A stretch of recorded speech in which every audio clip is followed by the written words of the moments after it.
요즘 바른정당이 핫합니다. 하태경 최고위원 나오셨습니다. 예, 안녕하세요. 하태경입니다. 요즘은 마음이 좀 착잡합니다. 계속. 추우십니까? 핫해 좀 하기 싫습니다. 콜드한 상태. 아무래도 이제 동료원들 뭐 인간적으로 굉장히 친한 사람들이에요. 우리가 그 어려운 탄핵 기간 뚫고 함께 이제 개혁하자고 나라 한번 살려보자고 나왔는데 이제 막상 서로 서로 비판하게 된 거 아니에요. 서로. 그래서 아무튼 마음이 굉장히 좀 안 좋습니다. 그러니까 이게 이제 작은 덩치의 무리가 큰 덩치를 상대로 싸울 때 서로 이제 굉장히 결속력이 강해지기 마련인데 그러다가 다시 갈라지게 된 거 아닙니까, 이게? 그렇죠. 뭐 지방선거라는 냉엄한 정치 현실 앞에서 이제 뭐 지역구 사정 따라서 우리 지역구는 한국당 세가 너무 세다. 사실 이게 출발입니다. 이게 핵심입니다. 근데 이제 제가 그 문제도 좀 다르게 볼 필요가 있다. 한국당 세가 세다고 해서 여기서 탈당을 하게 되면 개별 탈당을 하게 되면 이제는 국민들이 다 한다. 그 안 찍어준다는 거죠. 그런 식으로 나가서 지방선거 함께 하겠다는 거는. 그래서 지금 막판 선거 때문에 당을 옮긴다. 이게 과연 오히려 역풍이 불 가능성이 많지 않을까. 또 이 부분도 좀 우리 소위 말하는 통합파 의원들께서 좀 심각하게 좀 고민해야 될 지점 아닌가 싶습니다. 그런 고민은 이미 다 하지 않았을까요? 그거보다도 지금 주변에서는 이제 저 지역도 부분적으로 그래요. 이번 기회에 가라. 동네 어르신들이. 그러니까 고정 한국당 지지층이 있습니다. 원래 고정 한국당 지지층이 훨씬 더 많았는데 지금 이제 10% 이하로 줄었지 않습니까? 이분들은 그런 이야기를 하죠. 근데 아무래도 그런 연령층이 많은 지역구가 있습니다. 좀. 예. 노년층이 많은 지역구가. 노년층이 많은. 그런 데는 주변에 가게만 가면 그런 이야기 들으니까. 근데 그분들 마음에도 그래도 젊은 정치인이 한번 뜻을 세웠으면 끝까지 한번 가봐야지 하는 마음도 있거든요. 그래서 막상 그렇게 해서 당대당도 아니고 일부 개별 탈당해서 완전히 모양 구기고 가면 그렇게 말했던 분들도 그걸 잘했어 해줄까? 저는 안 그럴 거라고 생각합니다. 그럼에도 불구하고 지금 저희가 지난주에 인터뷰하기로는 대략 최소 9명 정도는 확실한 통합파라고 황영철 의원이 얘기하시던데 9명 정도는 확실한 통합파라고 보세요? 그러니까 이제 이게 범통합파 안에도 제가 볼 때 이제 무조건 투항파, 묻지마 투항파 아무 조건 없이 가야 된다. 그 몇 분에 됩니까? 저는 그분은 굉장히 적다. 한 둘 이하? 예를 들어서 한 사람. 그 이름은 지명하기 좀. 김무성 전 대표요? 아니, 김무성 대표만 해도 이제 친박 청산파가 있죠. 근데 친박 청산파 안에서도 이제 박근혜 출당 하나만 이야기하는 분이 있고, 그거 가지고 안 된다. 최경환 적어도 몇 명 이상 돼야 된다 하는 분이 나눠져 있어요. 근데 지금 공개적으로 표명한 분 중에서는 우리 김무성 대표가 이제 박근혜 출당파죠. 출당파. 그렇죠. 근데 거기까지는 될 거라고 생각했나 보죠. 그렇죠. 김무성 대표는 거기까지 된다고 생각한 거고. 근데 거기 김무성 출당만 됐을 때 박근혜 전 대통령 출당만 됐을 때 나가려고 하는 사람은 아마 한 맥시멈 5명. 그러니까 등급이 있네요. 무조건. 그다음에 그렇죠. 박근혜, 그다음에 추가 높이뛰기 등급이 있는 거죠. 최소한 3등급이 있다. 그럼 무조건 탈당파는 한두 명 정도에 불과하다. 그렇습니다. 한 명도 아니고 한두 명은 뭡니까? 왜냐하면 이제 공개적으로 이게 정치인이라는 게 비공개로 이야기한 건 언제든지 바뀔 수가 있습니다. 그래서 비공개로 제가 들은 게 한 2명 정도는 되는데. 누군데요? 공개적으로 아예. 주호영 원내대표 아닙니까, 혹시? 아닙니다. 주 대표도 이제 본인이 통합하라고 밝혔어요. 그런데 이제 높이, 조건은 훨씬 높습니다. 그래요? 몇 명 안 되는데. 그래서 그쪽도 딜레마가. 그러면 2명은 확실히. 그리고 나서, 최소한 박근혜 전 대통령은 출당되어야 한다가 몇 명입니까? 그게 이제 공개적으로 그렇게 이야기한 사람은 김무성 대표 한 사람. 한 사람 뿐이고. 근데 만약에 박근혜 대통령만 출당돼서 한 4명, 5명 정도밖에 없다. 네. 하면 그분이 나갈까? 왜냐하면 좀 많아야 그렇죠. 그 중에 묻힙니다. 예. 이제 지난번에 13명 나갔을 때도 보면 잘 한 묻히죠. 2명, 3명 정도 부각이 되고 예. 나머지는 묻힙니다. 권성동, 장재원 이들은 이런 분들만 눈에 띄고 나머지는 그렇죠. 묻혔죠. 근데 한 4-5명만 되면 우리 딱 5인방 이렇게 해서 딱 걸리잖아요. 예. 과거에도. 친일파 누구 딱 이름 걸리듯이. 길이 남습니다. 그렇게 예, 되면. 예. 그렇습니다. 그런 효과가 있기 때문에 낙인 효과가 굉장히 강하기 때문에 아마 상당히 주저하지 않을까 저는 생각합니다. 그러면 적어도 한 7, 8명 이상 9명 정도는 돼야 나갈 수 있는데 여전히 그렇게까지 가기는 쉽지 않다고 보시는 거군요. 그죠. 왜냐하면 이제 어떤 의원님 같은 경우에는 팔적 예. 우리 과거에 8명, 예. 그 2명은 나갔고 6명 남아 있으니까 지금 이정현, 조원진은 지금 예. 한국당 아니기 때문에 6명 나가야 된다라고 공개적으로 이야기한 분도 있거든요. 예. 그렇게 공개적으로 이야기한 분은 자기 입장을 바꿔야 되잖아요. 그건 또 본인 스타일을 많이 구기는 거기 때문에 아무래도 주저하지 않을까. 그리고 또 한 가지는 그 숫자는 대충 알겠습니다. 그러니까 이게 분위기가 확 형성되고 그 자유한국당 쪽에서 박근혜 전 대통령 출당 이루어지고 나머지도 어떻게 한다는 얘기가 나오고 대세가 이쪽으로 가는구나 하는 분위기가 형성되기 전에는 어렵다. 쉽지 않다. 그렇죠. 네. 예. 그런 말씀이시고. 그래서 그럴 경우에 야 이거 분위기로 넘어갔어 싶으면 10명도 넘을 수도 있겠네요. 예를 들어서 팔적. 예. 팔적으로 다 출당을 시킨다. 그럼 불가능하지 않습니까? 어차피. 그렇죠. 근데 네. 지금 서청원, 최경환도 안 하겠다는 거 아니에요. 지금 정은태 네. 원내대표 이야기는. 못한다는 거죠. 예. 왜냐하면 우리 20명이 그 안에 있을 때도 그거 못해서 나온 거예요, 사실은. 네. 그 당시에 거기서 우리가 팔적 내보내겠다. 근데 의총에서 국회의원들 다 모여가지고 3분의 2가 동의해야 되는데 네. 3분의 1만 반대하면 못 나가잖아요. 네. 근데 서청원, 최경환 이 도움을 받아가지고 국회에 들어온 사람 범친박하니까 3분의 1 충분히 넘는 거예요. 그래서 나온 겁니다. 근데 우리 20명이 나왔는데 안에 있을 때도 안 된 게 지금 될까? 라고 생각하시는 거고요. 그러면 확실한 자강파는 몇 명입니까? 이거 확실해. 네. 확실한 자강파 한국당은 없어져야 돼. 청산 대상이다. 통합 대상이 아니라 예. 이건 하태는 확실하고 예. 확실하고 홍준표는 보수 아니다. 그리고 나머지 분들도 우리 유승민 예. 이해운 예. 이런 분들은 확실하죠. 지상욱 의원도 확실하고 대변인. 예. 그래서 이제 공개적으로 발언한 분들은 정치인으로서 그래봐야 4명, 5명 아닙니까? 그리고 나머지 분들도 박인숙 의원님도 공개적으로 여러 번 말씀하셨고 김세현 의원님도 그러시고 그러면 한 7, 8명 잘 잡아서 그렇죠. 7, 8명 확실하죠. 예. 그리고 아까 이야기한 이제 한 중간지대에 있는 분들이 있는데 예. 이제 그분들은 박근혜 출당만으로 가기가 어렵죠. 그러면 최소 4, 5명, 최대 한 10여 명 이렇게 생각할 수도 있겠네요. 10여 명까지는 너무 많고요. 어렵다. 제가 볼 때는 지난번에 화영철 의원께서 이야기했던 맥시멈 9명. 맥시멈 9명. 예. 언제입니까? 결행의 시기는 보시기에. 원래 이제 김무성 대표가 26일까지 결단하겠다. 왜냐하면 26일부터 우리 전당대회에 등록을 합니다. 26일, 27일 근데 양일. 국감기간이잖아요, 그때는. 그렇죠. 그래서 원래는 김무성 대표가 국감기간에도 나갈 수 있다는 식으로 이야기를 하셔가지고. 욕 많이 먹을 것 같은데, 그때는. 그렇죠. 그래서 근데 김무성 대표 말씀 좀 잘 바뀌잖아요.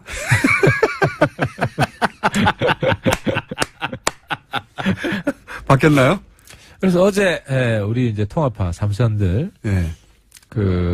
국감 기간에는 그건 진짜 모양 안 나죠. 할당 이야기 하지 않겠다. 네, 모양 안 근데 나죠. 사실 속사정이 있어요. 왜냐하면 할 수가 없지. 박근혜 출당도 못 시키는데. 그잖아요. 출당을 못하는 것은 지금 어제 박근혜 대통령, 전 대통령이 법정에서, 나름의 이제 그 입장 표명을 했지 않습니까? 그 입장 표명하고도 상관이 있는 겁니까?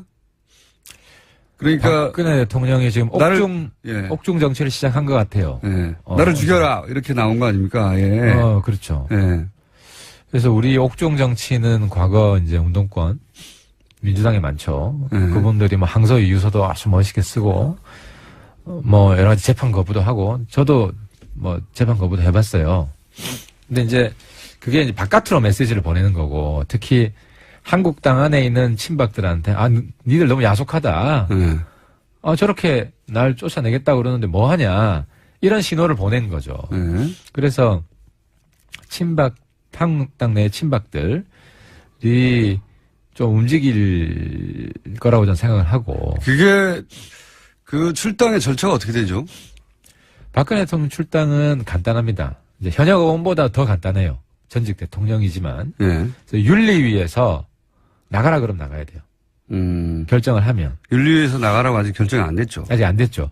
그리고 저희들이 있을 때 네. 어떤 만행이 있었냐면 윤리위에서 결정을 하려고 했어요. 예. 내보내려고 그랬어요. 근데 윤리위에 그 신임위원회 7명을 최고위원회에서 뽑아 넣었어요. 예. 그걸 막기 위해서. 그런 식으로 막았었죠. 이번에 그렇게 막지 못할 거고. 여하간 윤리위에서, 출당 결정을 하면 그걸 끝입니까? 그걸로 끝입니다. 그래서 간단하네요. 박근혜 대통령 출당은 홍준표 대표가 마음먹으면 언제든지 할 수 있는데. 언제든지 할 수 있고 그 정도는 해야 됩니다. 지금 근데 출당을 저희들이 시도했거든요. 시도한 지 지금 거의 10개월이 지났는데 출당이 안 되고 있는 정당이라는 거죠, 정당이. 아니, 그런 정당하고 뭔 이제 통합을 이야기를 하냐. 출당 자체가 쉽지 않을 것이다. 지금 저렇게 나오고 출당 있고. 가능하다고 생각되는데. 예. 아마 박출당 하나만으로 9명 데려오려고 그래서 박출당의 값어치를 굉장히 높이려고 하는 전략을 쓰지 않을까. 그건 그런 거 아무것도 같습니다. 아닌데. 예. 그건 정치적으로 이미 사망한 정치인인데, 어쨌든 출당이 이렇게 어렵다고 계속 끌다가 나중에 이거 하나로 만족하고 나머지 와라. 라고 하는 전략인 것 같다고 이제. 그렇죠. 이게 엄청나게 큰 개혁이었다. 우리. 예. 뭐 이런 식으로 광고하려고 지금 준비하고 있는 거 근데 아니에요? 결국 하긴 할 거다.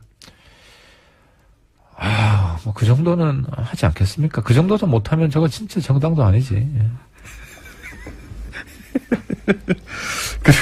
그리고 나서, 그러면 이제 시기가 국감 이후가 되면, 그죠? 그러면 11월 13일이 전당대회입니까? 전당대회 마지막 날이죠. 그때 대표가 나오죠. 13일 날.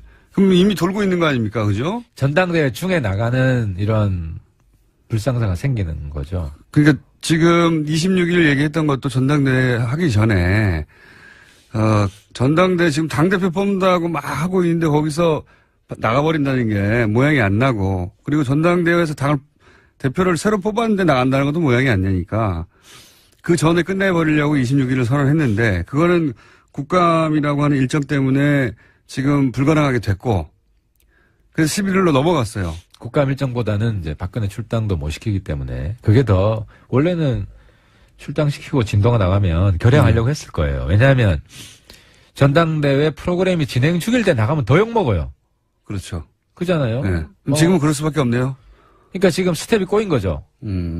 박근혜 출당도 못 시키고 저쪽에서 진도가 전혀 안 나가기 때문에. 저기서는 이제 또 박근혜 전 대통령이 이렇게 피해자 코스프레를 하고 있는데 이 상황에서 출당시켰다가는 대우 경북의 분위기도 안 좋고 그럴 테니까 주춤하는 것도 있는 것 같아요. 조원진당이 커질 수 있다고 생각하겠죠. 조원진당이 커질 수도 있다.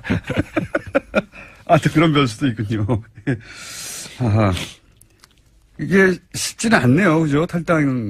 집단 탈당이. 그렇습니다. 이제 애초부터 최소한 나올 때, 우리가 그때 이제 친박 팔적 청산하면은 하겠다 그랬어요. 그때 바른정당 초기에. 지금은 상황에 맞게 저는 그것도 안 된다고 생각을 하지만, 저 개인은. 뭐, 당내 의원들 지지를 받으려면, 그 정도는 뭐 해야지. 사실은 김무성 전 대표가 탈당할 때, 가장 강하게 지금의 자유한국당을 비판하고 나왔어요. 그때 뭐, 당사고 뭐고 다, 돈도 다 군사상권 시절에 했던 거 아니냐. 자유한국당 쪽에서는 절대 나오지 않았던 얘기죠. 수십 년간. 그 얘기까지 하고 강하게 얘기하고 나왔는데 다시 돌아간다는 거니까 명분은 별로 중요한 게 아닌 것 같아요. 실제로는. 김무성 대표. 아니, 김무성 대표 입장에서 명분이 중요하죠. 왜냐하면 김무성 대표 논리는 네. 지금 문재인으로 나라 망친다. 아니, 그런 명분이 앞에 내세워져 있긴 하나 그렇죠. 실제로는 그 명분은 별로 중요한 게 뭐든 갖다 붙일 수 있을 겁니다. 근데 돌아가야 그 지점이 이해가 안 되는 거예요. 김무성 대표가 자기는 마지막이다. 네. 마지막이다. 그러면 좀 모양 나게 이렇게 가는 걸 본인이 하지 않으면 제가 그래서 낙동강 오리알 된다. 이런 식으로 가면은 박근혜 출당 하나만 가지고 가면은 그래서 저는 김무성 대표가 좀 총기가 빠졌다. 지금은 너무 전략 짜는 것도 엉성하고 또 본인이 내뱉은 26일까지 뭐 하겠다는 것도 당장 본인 스텝이 꼬인 거 아닙니까? 그래서 김무성 대표가 좀 나서기는 상당히 좀 어려운 상황이 된 게 아닌가 이렇게 봅니다. 자, 그래서 지금으로서는 숫자도 10명이 넘어갈 것 같지 않고 시기도 확정하기 어렵고 어쨌든 전당대회 시작된 이후에 탈당이 돼도 될 텐데 만만치 않을 것이다 이렇게 전망하시는 거고요. 한편으로는 고소하다 이렇게. 아니 그거보다 이제 저희는 이제 전화위복의 계기로 좀 삼아야 되겠다. 그리고 다시 또 주저앉을 수도 있을까요? 이 많은 사람들이 9명이나 되는 사람들이 안 가고 예. 그렇게 설득을 해봐야죠. 여전히 가능성이 있다고 보십니까? 저도 좀 넓은 마음으로 다시 한번 해보자. 유승민 전 대표는 이제 나가면 당선될 가능성이 대단히 높지 않습니까? 당대표로. 당대표 그렇죠. 예. 그렇죠. 예. 의원님보다는 훨씬 높지 않습니까?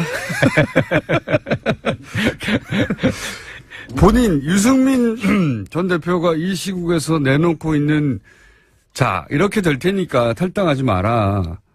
뭐 있습니까? 메시지나 전략이나 아니면 뭐 작전이나 아니면. 그거 솔직히 없어요. 딱 하나밖에 없어요. 니들만 힘든 거 아니다. 우리도 힘들다. 아니, 유승민 선배 지역구가 대구잖아요. 그렇죠. TK 중심입니다. 다른 데보다 덜 힘들지 않아요. 제 지역구도 그래요. 제 지역구도 부산에서는 상당히 보수세가 강한 데고. 근데 한번 보수 운명을 바꿔보자. 이런 결심 우리가 하지 않았냐. 그리고 물론 지방선거 나름대로 우리가 또 전략을 짤 거예요. 우리도 그냥 보고 질 수는 없기 때문에 그렇게 좀 만들어 보자. 그럼 선거 연대 전략 아닙니까? 이제 그렇게 되면은 어쨌든 활로가 있다. 근데 지금처럼 한국당 간다고 그러면 당선되냐 그 지역은. 이건 어떻습니까? 지금 방금 국민의당 얘기를 할 타이밍인 것 같은데 그렇게 탈당하고 빠지고 나면 그게 뭐 9명이든 10명이든 뭐 7명이든 간에 빠지고 나면 뭐 10명대로 줄어들고 그러면 이제 지위가 확 바뀌지 않습니까? 국회 내에서. 교섭단체가 아니니까. 그래서 국민의당과 어떻게 교섭단체를 공동으로 구성하거나 뭐 이런, 그게 국회법상 어떻게 되는지 모르겠는데 하여튼 그런 여러 가지 국민의당과 연대하는 모양새를 생각하는 의원들이 계시잖아요. 국민의당에도. 그 모양도 빠지는 거죠. 사실 이게 서로 죽는 거예요. 네. 그러니까 제가 뭐 지난번에 이야기했지만 2단계 연대 전략이 있다. 그래서 1단계 신뢰 구축을 하고 정책 연대를 하고 그게 진도가 좀 나가면 선거 연대 해야 된다. 그래서 이제 단일화죠. 그리고 단일화하는 목적이나 이런 걸 국민들한테 설명을 하고. 근데 지금 이런 식으로 돼버리면 동등한 파트너가 아니다. 그렇죠. 이런 국민의당 입장에서의 뭐 일종의 흡수하려고 하는 국민의당 입장에서는 그런 마인드를 가질 것이고, 그죠? 그런 흐름이 내부에서 강화될 수 있죠. 물론 뭐 그렇더라도 이제 우리가 뭐 정의당보다는 좀 크기 때문에 네. 뭐 다른 면은 있지만 확실히 교섭단체로 있을 때 우리가 대등하게 요구할 수 있는 것들이 아무래도 좀 약고가 중나야 되나? 그러니까 서로 지금 망하는 길이다. 국민의당하고도 이렇게 약혼은 뭡니까? 우리 기가 죽는다는 거지. 네, 지금 상황이 급하다 보니까 저렴한 나라가 막 튀어나오고 있습니다. 국민의당하고도 그렇게 쉽지가 않을 것이다 이렇게 생각하시는 거예요? 국민의당하고 연대는 해야 됩니다. 안철수 소위 개와 국민의당의 자강파가 연결고리가 생길 것이다 이런 전망이 있잖아요. 지금도 연대를 하고 있고. 예. 지금 무슨 포럼 정도 하는 거죠. 통합 포럼에서 총 24분이 거기서 매주 모여가지고. 네, 거기는 이제 인사하는 거고요, 그냥. 그래도 정책적인 뭐 합의해서 공동 밥 먹는 정책도 거고요, 그냥. 발표를 하고. 지금 그러고 실제로. 실제로는 저기서 우리 같이 연대하자는 강력한 사인이 오죠. 왜냐하면 거기서도 지방선거 후보 못 내는 곳이 부지기수예요. 네. 호남 말고는 제대로 된 후보를 낼 수가 없어요. 네. 근데 우리는 그러면서 보완제가 되는 거죠. 네. 호남에는 우리가 후보를 잘 못 내도 다른 지역에는 어쨌든 후보 낼 여력이 된단 말이죠. 네. 해당 지역 국회의원이 다 있잖아요. 네. 최소한 한 명은. 그래서 지방선거는 서로 연대로 보완이 하고. 된다. 보완이 네. 된다. 충분히 서로가 필요하다. 때문에 문제는 국민들이 볼 때 저게 선거 이기기 위한 공학적인 연대다. 이게 아니라 우리나라 정치를 발전시키기 위해서 개혁을 하기 위해서 저 두 집단은 반드시 힘을 합쳐야 된다. 이런 명분을 쌓아가는 게 지금 중요한데. 필요한 시기예요. 근데 네. 지금 뭐 그런 명분 쌓을 틈이 없잖아요. 지금 우리 내부에서. 네. 이런 소란으로. 원래 국감 전략 얘기하려고 했는데 뭐 국감도 잘 안 되고 지금 자강 국감 전략이 딴 게 없어요. 우리는 출석 제대로 하는 게 국감 전략입니다. 출석 때 도장 찍는 게. 그러니까 바깥에서 무슨 일이 생기면 그거 뛰어가야 되잖아. 당내 문제로. 그래서 어제도 한국당 비판했죠. 모양은. 한국당 국감 거부하지 마라. 우리는 정말 하고 싶다. 근데 못하는 수도 생기는데 하고 네. 싶은데. 자, 지금 보통 이제 하태경 의원이 나오면 초반에는 꺼지라는 문자가 다수였고, 최근에는 점점 이제 편칭도 생기다가 오늘은 이런 문자가 많네요. 안 됐다. 코 그만 먹고 울지 마라. 오늘 코까지 막히네. 지금 우는 건 아니고요. 우는 건 아닌데 아무튼 오늘 컨디션이 참 안 좋습니다. 구스여라 네. 하태경 어쩌다 그렇게 된다. 이런 문자가 많네요. 근데 정말 이번에 통합파 삼선 의원들 갔잖아요. 저는 인간적으로 참 친해요. 네. 김영태 의원, 김영원, 황영철 의원. 황영철 의원도 그렇고 네. 참 친한 분들인데 어제도 지금 만나가지고 서로 노선이 다르니까 어떻게 하겠습니까? 정치는 뭐 그럴 그렇죠. 수밖에 사적인 없는데. 존재가 아니라 네. 술자리에서는 정말 인간적으로 대할 텐데 공적인 회의에서는 서로 또 비난해야 되잖아요. 반론할 수밖에. 어제 그랬어요. 네. 쿨하게 하겠다. 정말 하고 싶다면 그냥 보내드리겠다. 감정 상하지 말고. 그리고 거창한 명분 내세우고 그렇게 하게 되면은 또 반박을 안 할 수가 없다. 그렇죠. 그러니까 좀 솔직하게 솔직하게 이야기하는 게. 합시다. 네. 이렇게 이제 이야기를 했는데 거기도 정치인이다 보니까 또 명분을 세워야 되잖아요. 그럼 자기 면이 있죠. 그렇죠. 네. 그렇기 때문에 나중에 그런 얘기가 또 밖으로 나갈 수도 있는데. 맞습니다. 그래서 더더욱 네. 그쪽에서 명분을 세우려고 할 거고 네. 그러면 또 대응을 안 할 수가 없고 정치가 이렇습니다. 네. 정치 아무나 하는 게 아닙니다. 아유 힘듭니다. 네. 원래 녹록지가 않아요. 근데 가장 녹록지가 않은 게 바로 이 정치판인 것 같아요. 저도 구경하다 보면, 이야, 사람들이 저렇게까지 될 수 있구나. 네. 그렇죠. 개인적인 자존심 이런 거 다 버려야 되고 또 인간적으로 친했던 것까지 지금 다 황폐해질 수 있는 것까지 다 각오하고 가족들 희생될 수 있는 것도 각오해야 되고 그래서 공적인 과거에 계백 장군이 가족들 죽였다고 하지 않습니까? 요즘 죽일 일이 없겠지만은 우리 가족들이 정말 아픔을 당하면서도 어디 호소 못하는 이 정도는 감수하고 해야 돼요. 그건 기본인 것 같은데, 예, 그건 어느 정당에 있으나. 근데 이제 이렇게 보수 정당에서 떨어져 나와서 새로운 당을 만들어 보겠다고 했는데 1년이 안 돼가지고 지금 이 사단이 나는 거잖아요. 예, 한 5년 정도 있다가 그랬으면 또 모르겠어요. 1년이 안 돼서 이 사단이 났는데. 그러니까 떨어질 각오하면 못할 게 없다. 저는 동료 의원님들한테 다들 젊은 분이에요. 그냥 떨어졌다 생각하고 그냥 가자. 이런 이야기를 지금 호소드리고 있습니다. 예, 이번 주는 하태경 의원님의 코가 화두였습니다. 문자에서는. 자, 진솔한 얘기였습니다. 아주 오늘은 전략이나 이런 얘기가 아니라 힘들다. 예, 친한 사람들인데 어렵지 않겠는가 탈당이 생각만큼 쉽지 않을 것이다. 희망사항입니다. 본인의 바람도 거기에 섞여 있는 맞습니다. 거죠. 주관적인 사항도 들어 있습니다. 여기까지 하겠습니다. 바른정당의 하태경 최고위원이었습니다. 감사합니다. 예, 감사합니다. 국민의당 박지원 전 대표 나오셨습니다. 안녕하십니까? 안녕하세요. 네. 저희가 불법 방송에 합법 출연하고 있습니다.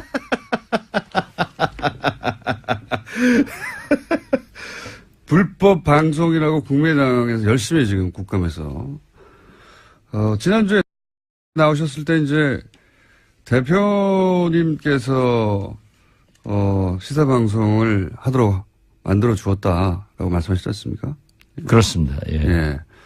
국민의당에서 컨센서스가 그 부분에 대해서 안 이루어졌나 봅니다. 예. 그 사실을 잘 모르고 있고 예. 또 제가 지난주 처음으로 얘기를 했습니다마는 우리 국민의당에서 문제 제기를 하는 것에 대해서 어제 예. 우리 김어준 총수 앵커께서 예. 불법이 아니라 예. 차라리 나를 욕해라.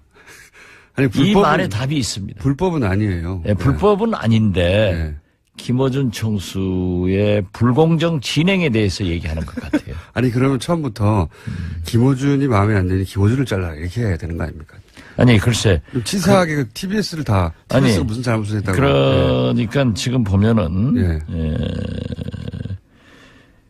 교통방송 허가 중에 TBS는 교통과 기상을 중심으로 한 방송 사항 전반을 다룬다고 예. 돼 있어요. 그리고 허가증에는 보도를 못하게 하지 않았어요. 예, 글쎄 그러한 것도 없고 예. 2013년 재허가 속기록에도 예.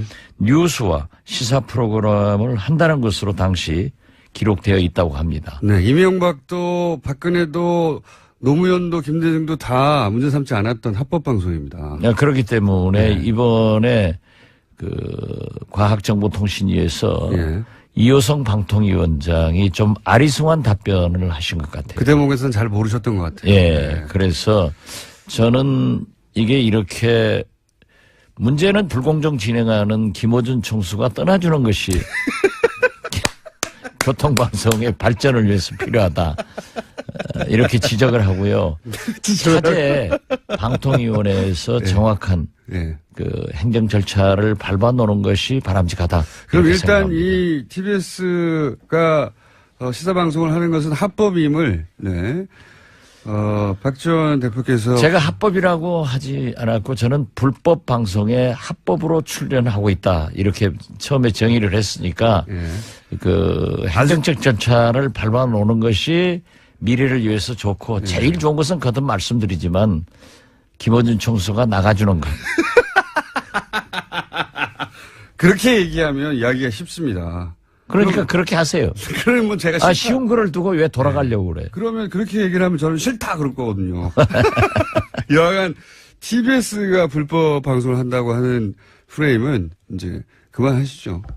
글쎄요, 저도 지금 아주 고민이에요. 고민이십니까? 우리 당 의원들이 저한테도, 의견을 물어왔고, 예. 그래서 저도 그러한, 과거 김대중 대통령님께 보고해서 우리가 했던 거다. 예. 이런 설명을 했지만은 아직도 그러한 것이 명확하게 정리되지 않고 있는 것은 좀 유감스럽습니다. 그래서 법이 미비하다는 거하고 불법하고는 다른 얘기 아닙니까? 아니 어떻게 됐든 예. 이호성 방통위원장도 국회 상임위 답변에서 좀 아리송한 답변을 했기 때문에 방통위에서 정리를 하는 것이 가장 바람직하다. 그렇죠. 독립법인으로 바꾸는 게 그러면 이런 문제를 확 없애는 가장 깔끔한 해결책입니다, 사실은. 예. 사실 이제 교통방송은 경찰에서 하고 있잖아요. 서울만 네. 서울시에서 하고 있어서 제가 그때도 그 트라이 한 게 예. 교통방송을 경찰로 전부 넘기고 예. 서울은 뉴욕시도 그렇거든요. 예. 뉴욕 방송이 있어요. 예. 서울시 방송을 별도로 하는 것이 어떠느냐라고 했는데 서울시에서 교통방송을 경찰로 안 넘겨줘서 예. 각 지역에 지금 교통방송이 다 있어요. 네, 있습니다. 그러니까 우리 당에서 TVN입니다, 지적하는 거기는. 대로 예. 뭐 대구에서 부산에서 교통방송 신청해서 이 시사 프로그램을 하면 어쩌느냐 예. 그런 얘기를 하는데 그것은 아마 경찰에서 하지 않으니까 그렇죠. 별 문제가 없을 그건 거예요. 걱정 안 하셔도 될 것 같고요. 그러니까 이 서울 교통방송만 제일 좋은 것은 김어준 총수가 나가고 두 번째는 방통위원회에서 행정적으로 해놔라 하는 것을 권합니다. 다음부터 이 코너를 없애도록 하겠습니다. 당연합니다. 그럼 제일 좋습니다. 저도 관두고 대표님도 관두고. 아, 저는 당장 간두겠습니다. 자, 어쨌든 불법이라고 주장하시는데 국민의당에서는 그 무리한 주장을 저는 봅니다. 네, 법적으로도 그렇고 이제 이 얘기는 여기까지만 하고요. 자기 얘기만 딱 결론 내놓고 네. 그만하자고 하니까 불공정 방송. 억울하시면 진행을 하십시오. 이게 지금 시급한 그보다 훨씬 시급한 문제가 있어요 보니까 바른정당은 이제 아마 분당 수준으로 흩어질 것 같다고 이미 말씀하셨는데 거기서 끝나는 게 아니고 그거는 지금 현재 진행형이고요. 갑자기 그렇다면 바른정당의 잔류 혹은 자강이라고 불리는 자유한국당과 통합하지 않겠다고 하는 쪽 그쪽이 국민의당과 통합할 수도 있다 하는 이야기가 갑자기 국민의당에서 비밀리에 자체 조사했던 게 조선일보에 실리면서 수면 위로 올라왔습니다. 일단 첫 번째 질문은 이 비밀 여론조사가 조선일보에서 이제 보도가 됐는데 이거는 국민의당에서 준 거겠죠? 뭐 제가 어디에서 줬는가 예. 이것은 잘 모르겠습니다. 많은 됐든 통상 이제 추정해 보면 준 거 아니겠습니까? 뭐 그럴 수도 있겠죠. 예. 아무튼 저도 어제 아침 줬다. 보도를 보고 기사 하나 나가고요. 충격적이었습니다. 모르셨어요? 전혀? 네, 전혀 몰랐어요. 아, 지금 안철수 지도부에서는 지금 철저히 소외당하고 계시군요. 뭐 제가 지도부 멤버가 아니니까 네. 그렇다고 하더라도 이제 그렇더라도 이런 중요한 것은 중진들하고 얘기를 하고 네. 중진 모임에서 일단 그러한 것이 걸러졌어야 되는데 당과 당의 얘기인데요, 지금. 그렇죠. 예. 네. 그런 문제는 정확하게 지적했으니까 공정한 진행입니다. 본인에게 유리한 것만. 아니 그러면 당 내에 대표님뿐만 아니라 소위 이제 중진이라고 하는 분들이 전혀 몰랐던 거예요? 전부 몰랐다고 그래요. 아, 그래요? 예. 그럼 안철수 대표 지도부에서만 지금 진행했던 내용입니까? 뭐 일부 측근들은 알고 있었는지 모르겠습니다만은 예. 어제 보도가 되고 이게 어떻게 당 중진도 모르고 진행될 수가 있죠? 뭐 당이 꼭 그렇게 소통을 강조하고 청와대 대통령한테는 그것을 요구하면서 예. 당내에서는 야당은 본래 잘 안 해요. 잘 안 해요. 저부터 그러니까 뭐 모르셨다. 예. 그래서 깜짝 놀랐다.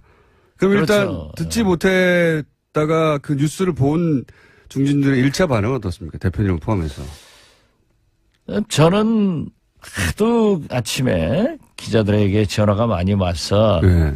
이건 지금 국정감사에 매진하고 있고 비교적 우리 국민의당 의원들이 국정감사에서 아주 잘하고 있다는 평가를 받고 있는데 예.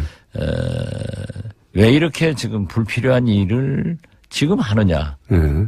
또 안철수 대표 제2창당위원회에서 시도 지역위원장 예. 각 지역위원장을 사퇴시키라고 하니까 전원 사퇴시키려고 하는 거니까. 예, 거기도 부글부글 끓고 있어요. 왜 이렇게 전열을 낭비하느냐. 이러한 것은 설사 좋은 일이더라도 국정감사가 끝나고 예. 전열을 정비할 때 또는 소통을 해서 하는 것이 좋지 않느냐. 그래서 저는 좀 신중하게 접근해달라. 사실상 예. 반대하는 입장을 SNS를 통해서 밝혀놨습니다. 대표님은 일단 이런 식으로 국민의당과 바른정당이 이런 식의 통합을 물밑에서 하고 있는 것에 대해서 일단은 반대하시는 거고요. 그죠? 시기적으로. 네, 그렇습니다. 시기적으로 아니, 부쩍하고. 그러고 정당이란 게 가장 중요한 게 정체성입니다. 예. 정체성인데 오늘 아침 유시민 바른정당 전 대통령 후보의 중앙일보 인터뷰를 읽어보니까 유시민이 아니라 유승민을 말씀하시죠. 죄송합니다. 예. 유승민. 저는 대통령 후보가 유시민이 됐으면 좋겠다 하니까 자꾸 유승민을 씨의 그 인터뷰를 보니까 예. 우리 국민의당이 첫째 예. 햇볕 정책을 예. 또 포기하고. 예. 예.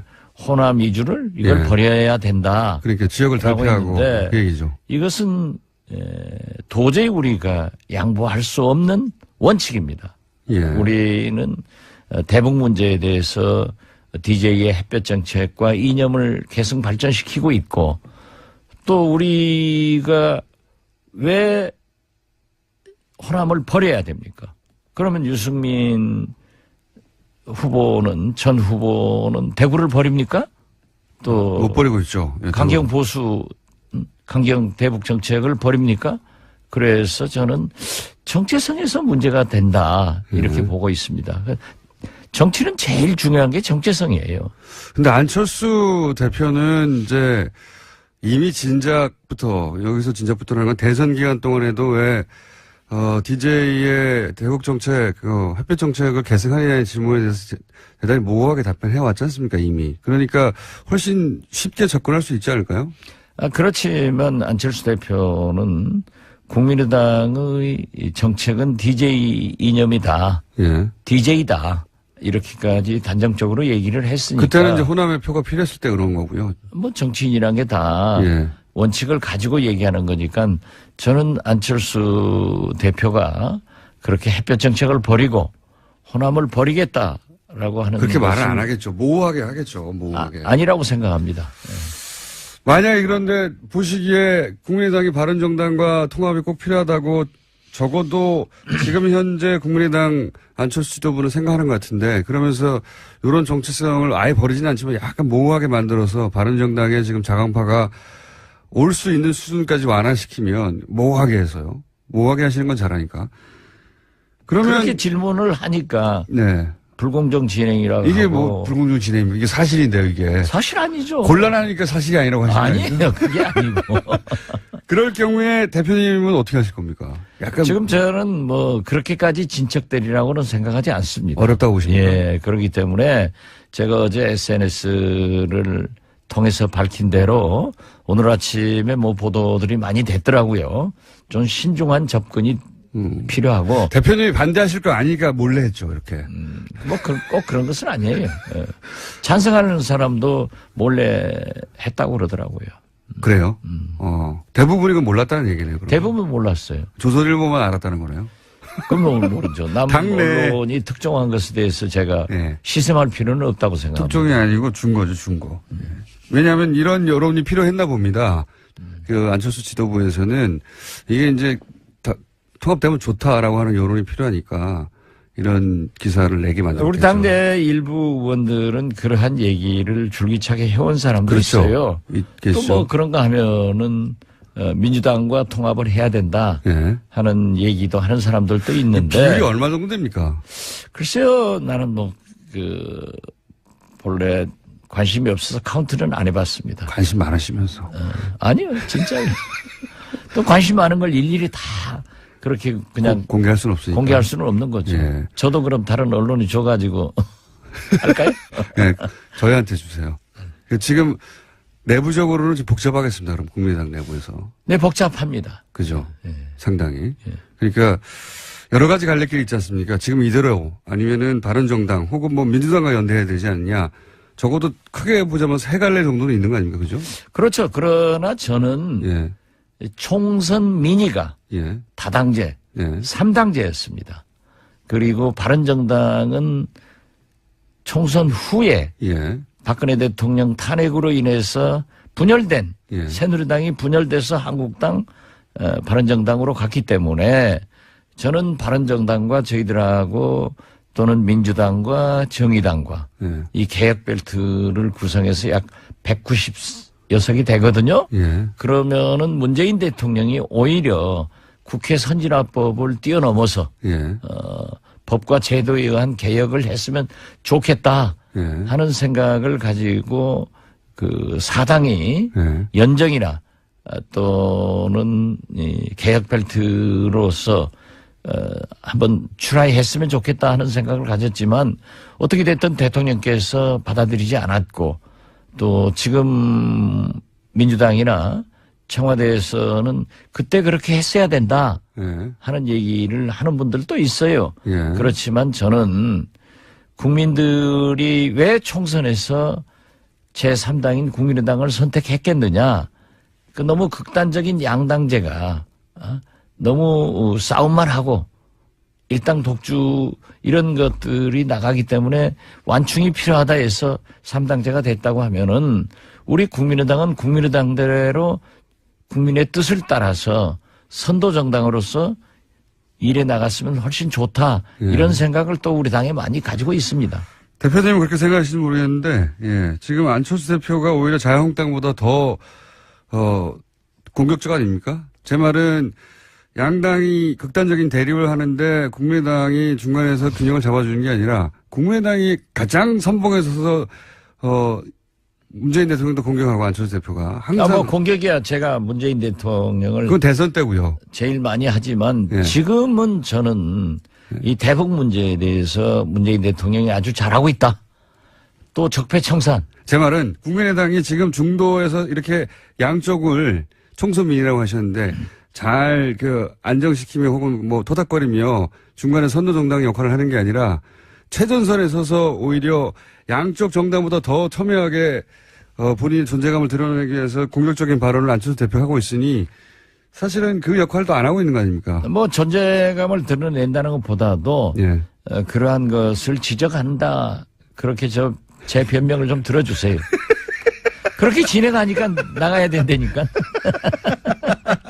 그게 나무 아픈 것만 찔러요. 대표님, 다스는 누구 겁니까? 예? 다스는 누구 겁니까? MB 거죠 뭐. 그거 모르는 사람 어디 있어요? 아니, 저는 MB나 박근혜 대통령의 그 잘못은 어떠한 경우에도 예. 척결돼야 돼요. 예. 지금 추명호 예. 국정원 국장이 뭐 구속된다고 그러는데요. 네. 제가 맨 처음 2014년으로 기억하는데요. 원내대표로서 정보위원이 돼가지고 국정원 업무 보고를 받으면서 첫 질문이 추명호 국장이 일어서세요. 해가 지적을 해서 진저부터 시작하셨죠. 예. 네, 계속 지적을 했는데 그게 이제 비공개 회의니까 안 알려졌죠. 정보 왕이십니다, 예. 진짜. 그때 만약에 이 사람들이 추명호를 그렇게 조치를 했으면 이런 일 안 나요. 그때 어떻게 아셨어요? 만만해. 예. 지금도 제가 재판 받는다니까요. 그러시죠. 그때도 그 3인방 인사가 문제가 있다 예. 했을 때 검찰에서 수사를 하지 않고 저만 기소해가지고 지금 뭐 재판 또 받고 있는데요. 아무튼 이명박 정부나 박근혜 정부는 탄생하지 말았어야 될 그런 대통령들이에요. 지금 보세요. 박근혜 대통령 말이지. 아니 뭐 미국에 있는 뭐 MH그룹 예. 로펌 사서 예. 인권 침해 당했다. 예. 이렇게 해가지고 석방운동 한다는데 예. 박근혜 대통령 한 사람이 우리 5천만 국민 인권 침해 시킨 것은 뭘로 보상할 거예요? 난 진짜 답답한 사람들이에요. 예. 좋습니다. 아주 오늘 잘하고 계시고요. 이 정도 공격하면 됐지 뭘. 예. 또 어쩌자는 거예요. 어떤 사람이 아니고요. 어쨌든 국민의당이 실제 바른정당과 통합하려면 대표님 같은 혹은 뭐 당내에도 분명히 반대하는 분들이 있을 테니까 그 넘어가기 쉽지 않겠습니다. 그죠? 뭐 되게 경우에 따라서는 뭐 특정한 사람들을 얘기할 수 없지만은 예. 뭐 천정배, 예. 특정해서 말할 수 없지만 예. 정동영 이런 분들은 의사표시를 했어요. 아니 의사표시를 하신 분들한테는 제가 얘기하지 않을 수 없죠. 네네. 예. 말할 수 없지만 전정배. 천정, 그분들은 의사표시 했기 때문에. 대표님 포함해서. 예. 이건 안 된다. 최소한 3분 이상 뭐, 중진들은. 초선 의원들도 몇 사람 있고. 그렇습니까? 네. 예. 절대 안 된다. 그렇죠. 그러니까요. 만약에 이게 정체성이 문제라니까요. 그러니까요. 정체성이란 말 알아요? 그런 것도 모르면서 진행하니까 자꾸 불공정 소리 듣는 거예요. 실력이 너무 없어. 이렇게 곤란한 질문 받으면 넘어가려고 그러는 거예요. 바른정당에서 몇 명이나 갈까요? 저는 그렇게 오지 않을 거예요. 많이 가지는 않을 것이다. 네, 저는 뭐 지금 바른정당 몽땅이 20명인데 네. 자유한국당은 몇 명 합니까? 자유한국당으로 저는 거의 대부분. 거의 대부분 갈 거예요. 한 12에서 15 보고 있어요. 그렇게까지 많이 보십니까? 결국 그렇게 될 거예요. 결국. 예. 뭐 1차가 좀 부족하더라도. 예, 그렇죠. 예. 2차를 통해서라도. 예, 예. 글로 흡수되고 남은 사람은 그렇게 많지 않을 그렇죠. 것이다. 예. 그렇기 때문에 홍준표 대표가 무서운 사람이에요. 네. 대통령 선거 때는 박근혜 따라다니다가 예. 추종하다가 딱 저렇게 되니까 끊어내고 친박 청산하자. 예. 그래서 바른정당 사람들에게 구실을 만들어주는 거예요. 명분을. 그렇죠. 예. 올려면. 예. 명분이 그리고 필요하니까요. 제일 중요한 것은 그 바른정당을 이끄는 분 중에 한 분이 네. 저한테 오래전에 그러더라니까요. 김무성 대표요? 저는 김무성 대표라고 안 했어요. 아무튼 저를 형님이라고 불러요. 형님, 예. 내년 지방선거를 앞두고 기초단체장, 광역기초위원들이 도저히 자유한국당으로 가지 않으면 안 된다고 우리는 합니다. 안 됩니다. 예. 가자 하는 압력에 예. 참 어려움을 당하고 있다. 진작부터 그런 얘기를 들으셨다고요? 그렇죠. 예. 그건 또 보이잖아요. 보이죠. 뻔하게. 그 정도는 봐야 정치인이지. 그러시겠죠. 그걸 못 당연히. 보니까 이렇게 진행하고 불공정하게 하는 거지. 제가 코너명을 일단 임의로 정하겠습니다. 저희가 이제 청취자분들이 문자를 보내서 코너명을 정해줄 수도 있거든요. 예. 예. 일단은 정보 요괴로 정하겠습니다. 정보 요괴 그런 건 아니고 저는 시사 요괴거든요, 여기서. 예, 정보 요괴. 김어준 아웃 본부장. 공장장보다 높게. 요요 코너, 요괴 대 요괴, 이런 걸로 하든가. 시간이 다 끝나버렸네. 한 가지만 더 여쭤볼게요. 전남지사 나가신다고 하셨는데, 임종석 비서실장 차출설이, 물론 언론에서 나온 겁니다. 예. 차출설이 있어요. 임종석 비서실장 전남지사로 나오면 안 됩니까? 뭐 그건 제가 정할 일이 아니고. 물론 예. 정할 일은 아닌데. 거기서 정할 일이고. 예. 예. 그분이 생각할 문제지. 그런데 나온다면? 김어준 총수하고 가까운 예. 정봉주. 예. 봉도사가 TV 프로그램에서 그런 얘기를 했더라고요. 아마 재밌게 하려고 그랬을 거예요. 예. 안 나왔으면 좋겠다는 말씀을. 내가 왜 그런 얘기 합니까? 나오고 안 나오고는 그쪽 당과 그분이 결정할 문제이지. 전남지사에 나가시는 건 내심 확정하신 거죠? 개인적으로는. 뭐 여러 가지로 생각하고 있습니다. 확정하신 거군요. 부인하지는 않습니다. 다음 주에는 이 바른정당하고 통합 관련 얘기 요거 좀 더 알아봐 주십시오. 뭐 내밀한 이야기가 많을 것 같아요. 그죠? 예, 그렇게 하죠. 그런데 다음 주 목요일 날은 제가 대전에서 예. 국정감사를 하기 때문에 이 불법 방송에 아마 못 나올 것 같습니다. 전화 연결이라도 가능하면 한번 해보도록 하겠습니다. 오늘은 그러면 여기까지. 예. 불법 방송에 합법 출연하신 불량 게스트 이제 제대로 하시네요. 그리고 불량 진행자를 잘 응대한 합법 진행자 김어준이었습니다. 박지원 대표였습니다. 감사합니다. 예, 감사합니다. 최일구 앵커 하십니까? 네. 다음 주 월요일부터 TBS 오후 2시 프로그램에 DJ로 합류하신다고 해서 잠깐 소개해드리겠습니다. 연결되어 있습니다. 안녕하십니까? 예, 안녕하세요. 공장장님. 최일구입니다. 네. 항상 약간 시비 거는 듯한 톤으로 말씀하시는데. 아닙니다. 지난번에 김어준 빠빠이스 녹화하고 두 번째 뵙네? 예. 혹시 라디오 진행 예전에 해보셨어요?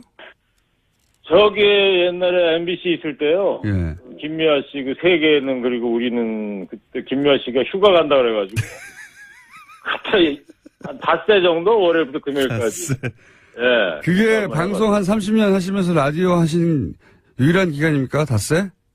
그렇죠. 예. 그거하고 또 보도국에서 11시 뭐 최일구의 경제뉴스 이래가지고 그런 거 한 1년 정도 해봤고요. 경제뉴스 그런 거는 대본 읽는 거 아닙니까? 그런 거죠. 네. 예. TBS가 판단을 잘못한 것 같은데, 이거. 자, 게다가 인생은 뭐 있니 곡도 내셨잖아요. 그렇죠. 8월 네. 말에 인생 뭐 있니 전세아니 멀세 그런 노래 냈죠. 예. 제가 직접 들어봤는데, 노래 실력이 뛰어나지는 않은데 정도가 아니라, 이거 부르면 안 되겠던데요, 어디서. 여보세요. 그 노래 연습을 석 달이나 해가지고 녹음한 건데 그러시면 안 되지. MBC 파업하는데 인문 공연 가신다면서요? 이 노래 들고. 아니 그때 안 가시는 게 빠빠이스 좋겠어요. 그 얘기를 했는데 네. 후배들이 불러주질 않네요. 노래 나온 걸 모르나 봐. 알죠. 들어보니까 이 고문이거든요, 듣기로는. 미문이 아니고. 그 25일 날, 네. 그 시청 앞에서 MBC 파업 그 집회 있지 않습니까? 네네. 공장장도 나오신다 그러던데. 직접 나가진 않고요. 그냥, 예, 인터뷰만. 영상 메시지로만. 네. 그날 가서 불러주면 참 좋을 것 같은데, 후배들이 불러줘야가지고. 예. 후배들도 귀는 있잖아요. 저기, 파업 사태에 대해서 연결된 지 말씀하시니까. 네. MBC 파업 사태에 대해서 어떻게, 보고 계십니까? 2012년에 170일 파업했는데 결국 졌지 않습니까? 김재철한테 진 게 아니라 국정원한테 진 건데 결국에는 그동안 5년 동안 후배들 인격 모독에 수치심 다 견디면서 숨만 쉬고 살아왔지 않습니까? 정신병원 다니고 약 먹는 후배들도 많다고 그래요. 이제 보니까 파고 해치고 이제 항구에 불빛이 서서히 보이고 있지 않을까. 제가 이런 말 안 해도 후배들 단단히 뭉쳐가지고 지금 고용주 김장겸 퇴진은 외치고 있고 반드시 이뤄낼 것이라고 보고 있습니다. 후배들 단단히 해서 이번에는 반드시 승리할 것이라고 생각을 합니다. 알겠습니다. 이 프로그램 성격이 시사 아니죠? 정통 시사 우리 공장장께서 하시는 그런 건 아니고 음악하고 정보 뉴스 이런 걸 아우르는 예. 즐거운 교양 프로그램이다. 이렇게 생각하시면 될 것 같아요. 음악이요? 예. 네네네. 음악에 대해서 뭘 하십니까? 여보세요. 제가 어릴 때 꿈이 가수였지 않습니까? 잘해 음악은 모르지만 하여튼 음악은 즐겨 듣고 부르고 그러니까. 제목이 뭡니까? 한번 해보려고요. 제목이요? 예. 이 프로그램 제목? 네네. K19의 허리케인 라디오. 예.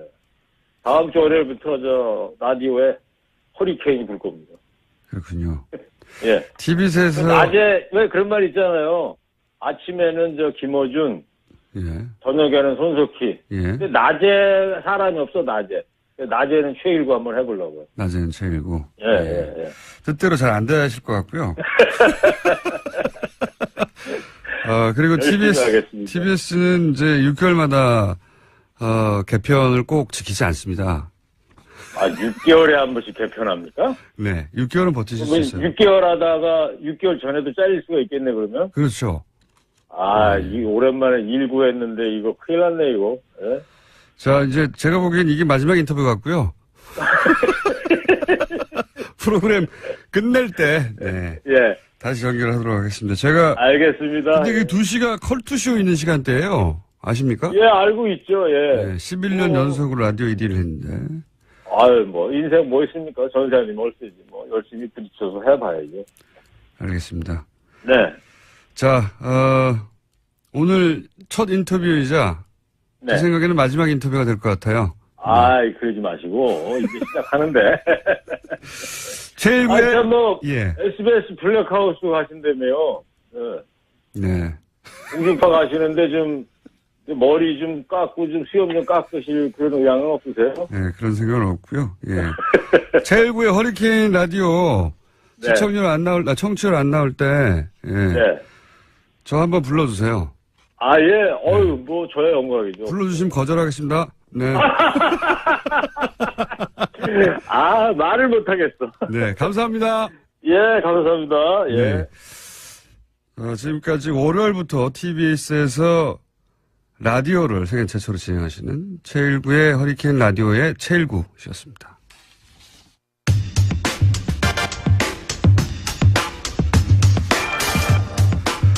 어제 국정감사에서 제2 롯데월드가 군사안보상 심각한 위험을 초래한다. 예, 이런 주장 나왔습니다. 더불어민주당 박범계 의원 전화 연결해보겠습니다. 안녕하세요. 네, 안녕하세요. 저희가 먼저 섭외를 했습니까? 아니면 뉴스룸이 먼저 섭외를 했나요?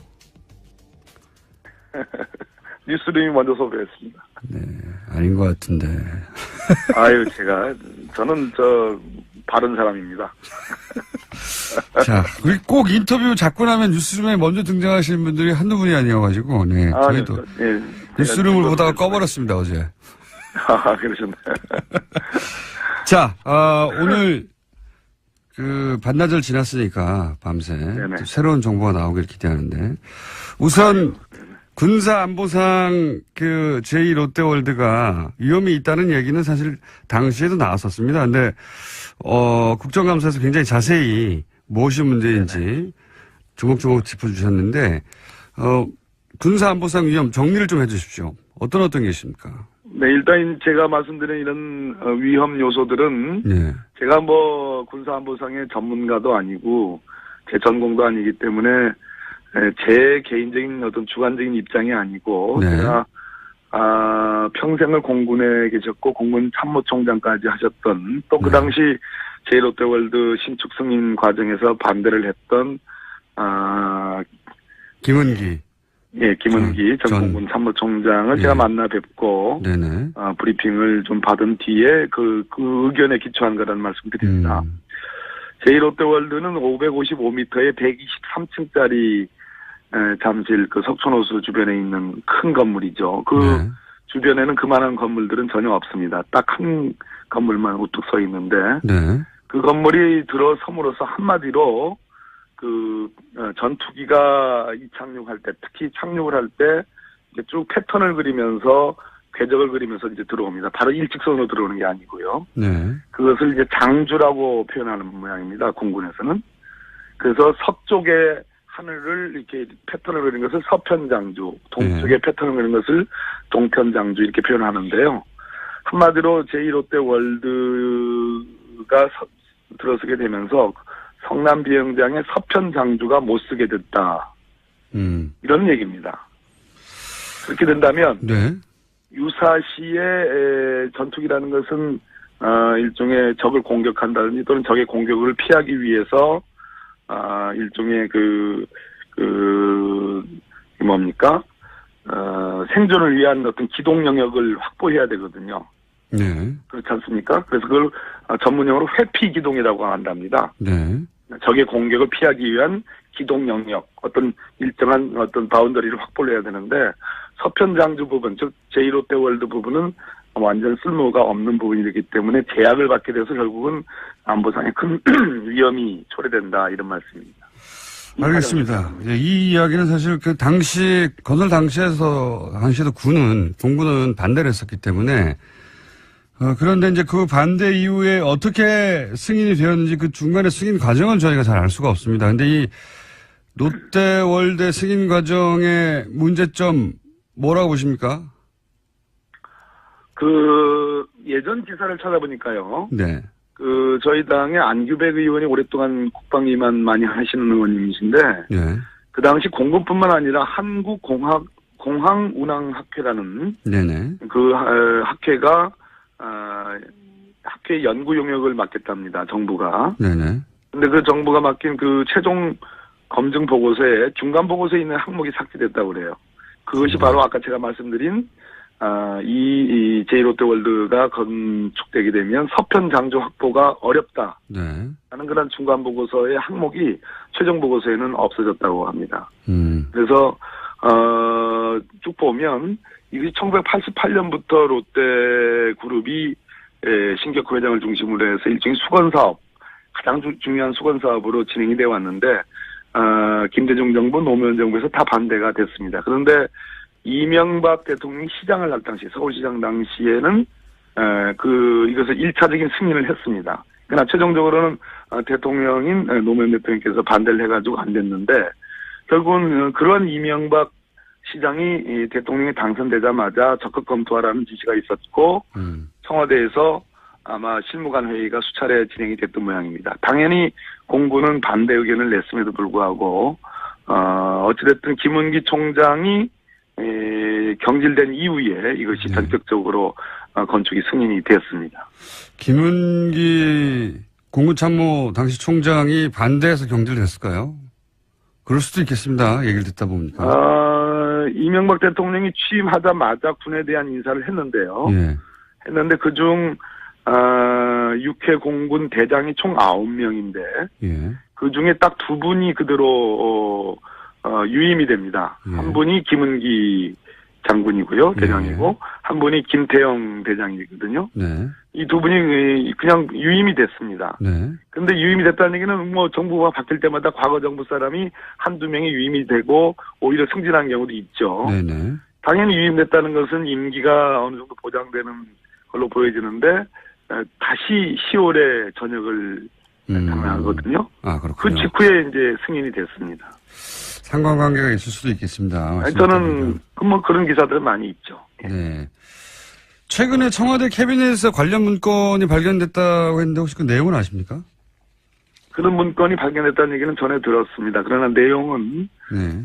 제1롯데월드와 관련된 내용이라는 정도만 알지 구체적인 내용은 알지는 못합니다. 적폐청산위원회에 계시는데 청와대에서도 안 알려주는군요. 위원장인데. 이게 완전히 알로 보는 건가 싶기도 하고요. 농담이고요. 아마도 이것은 상당히 아니 적폐청산위원장이니까 그 정도는 아셔야 할 것 같고 알려줄 것 같은데 청와대에서 사실 이런 내용을 공개할 때 굉장히 아니요. 조심하는군요. 예. 이제 어제 제가 국정감사에서 문제 제기를 했고 이것이 네. 공론화되면 네. 저는 이것이 공개되지 않을 수 없다고 봐요. 예. 이거는 무슨 얘기입니까? 성남 공항이 미군과 이해관계가 얽혀 있다. 이런 얘기도 나오던데 이게 무슨 얘기입니까? 군사기밀과 관련성이 있어 보입니다. 그러니까 우리가 지금 현재 어느 정도의 위험이 있느냐. 네. 이런 관점이 아니라 우리가 만에 하나라도 비상시, 유사시 혹은 전쟁이 발발하는 경우 이런 경우를 가정할 수밖에 없거든요. 왜냐하면 성남 비행장은 민간 비행장이 아니고 휴전선에 가장 인접한 최북방 공군기지입니다. 네네. 더군다나 대한민국 1호기 즉 국가 원수의 전용기가 뜨고 내리는 곳이거든요. 네. 이런 곳에 지금 제1롯데월드에서 제가 사진도 공개했습니다만 관측이 다 되는 거죠. 비행기의 이착륙이. 예. 자, 이것은 아주 취약한 어떤 안보상의 위험이 노출된 거고요. 테러가 가능할 수도 있고. 자, 그런데 북의 침공시, 남침시, 네. 북한의 남침시에 있을 수 있는 여러 가지 작전 수단들이 있는데 그와 관련된 중요한 공군 비행장이라는 겁니다. 오늘 이 정도만 좀 말씀드리겠습니다.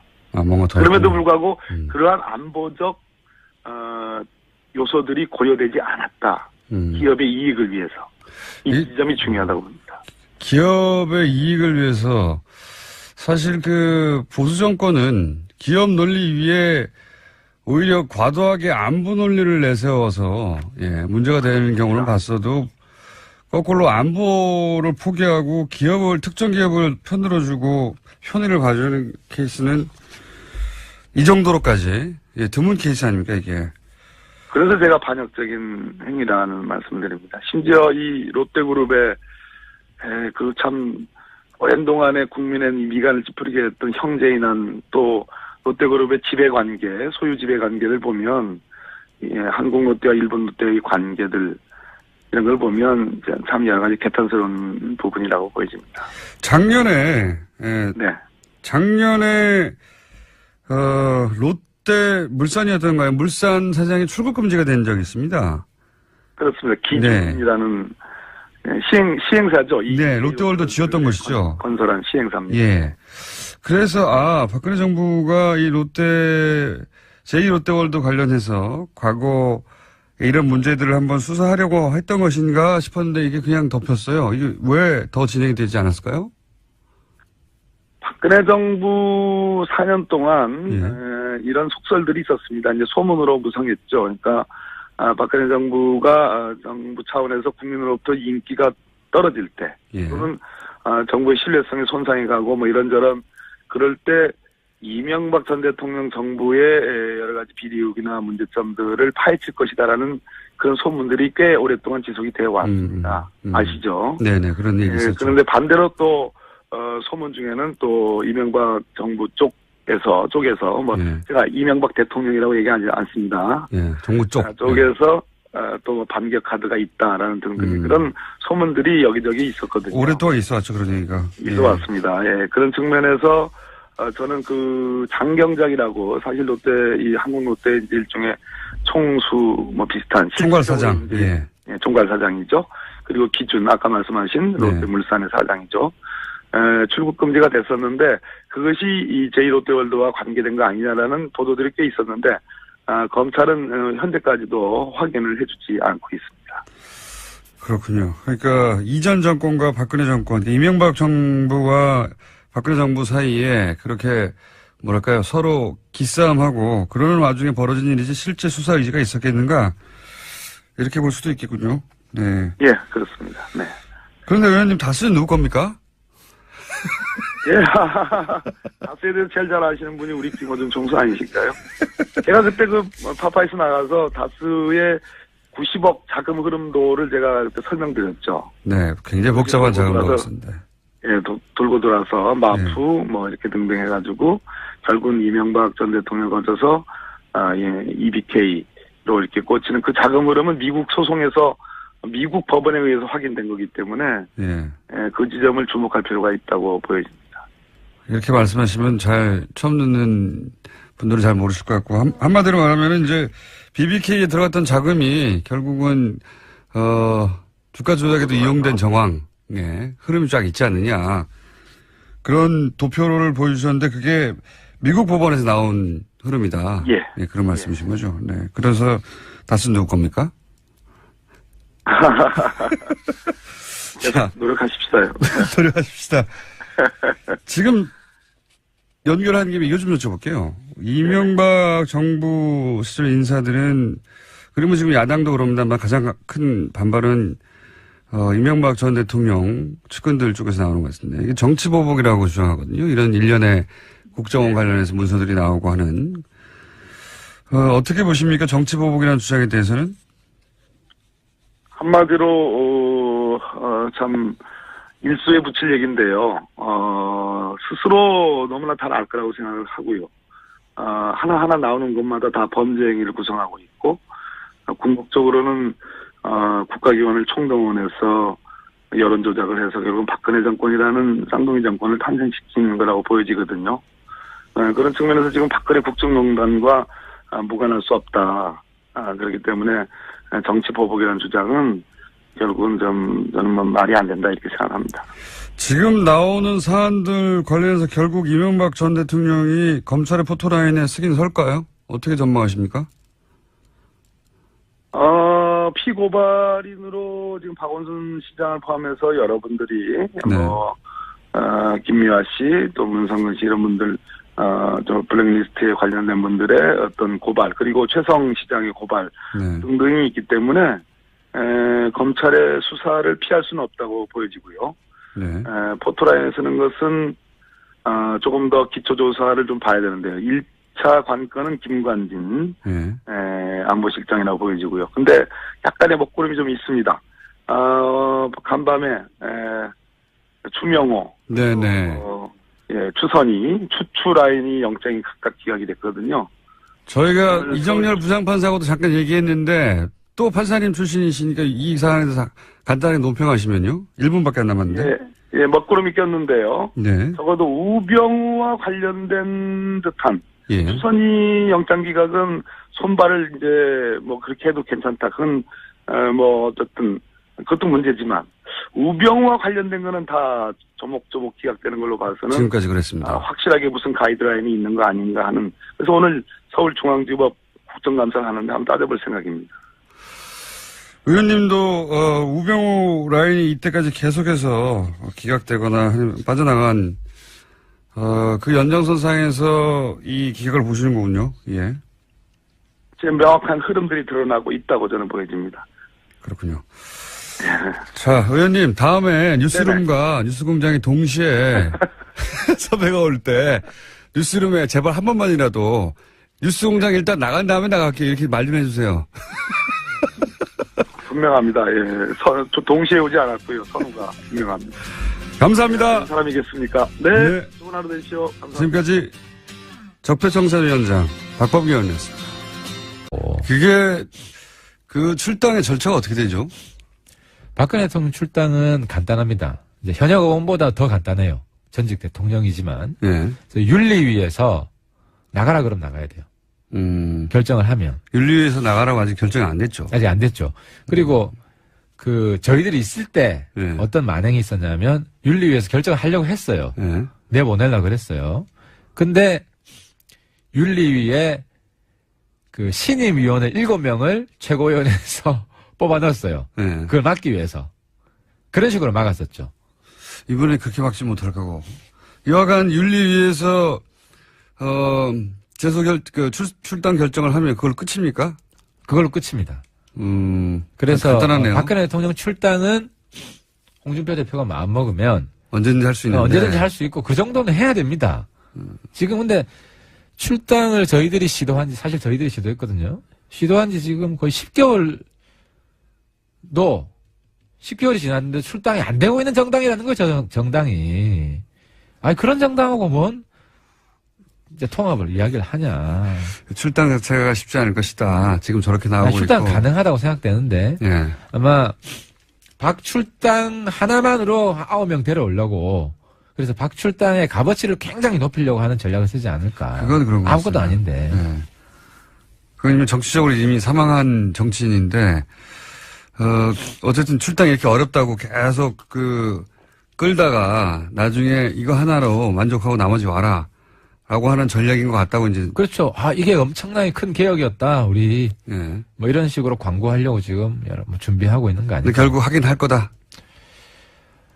아, 뭐 그 정도는 하지 않겠습니까? 그 정도도 못하면 저거 진짜 정당도 아니지. 예. 그리고 나서, 그러면 이제 시기가 국감 이후가 되면, 그죠? 그러면 11월 13일이 전당대회입니까? 전당대회 마지막 날이죠. 그때 대표가 나오죠. 13일 날. 그럼 이미 돌고 있는 거 아닙니까? 그죠? 전당대회 중에 나가는 이런 불상사가 생기는 거죠. 그러니까 지금 26일 얘기했던 것도 전당대회 하기 전에, 전당대회 지금 당대표 뽑는다고 막 하고 있는데 거기서 나가버린다는 게 모양이 안 나고, 그리고 전당대회에서 대표를 새로 뽑았는데 나간다는 것도 모양이 안 나니까, 그 전에 끝내버리려고 26일을 선언했는데, 그거는 국감이라고 하는 일정 때문에 지금 불가능하게 됐고, 그래서 11일로 넘어갔어요. 국감 일정보다는 이제 박근혜 출당도 못 시키기 때문에 그게 더 원래는 출당시키고 진도가 나가면 결행하려고 했을 거예요. 왜냐하면 전당대회 프로그램이 진행 중일 때 나가면 더 욕먹어요. 그렇죠. 그잖아요. 네. 지금은 그럴 수밖에 없네요. 그러니까 지금 스텝이 꼬인 거죠.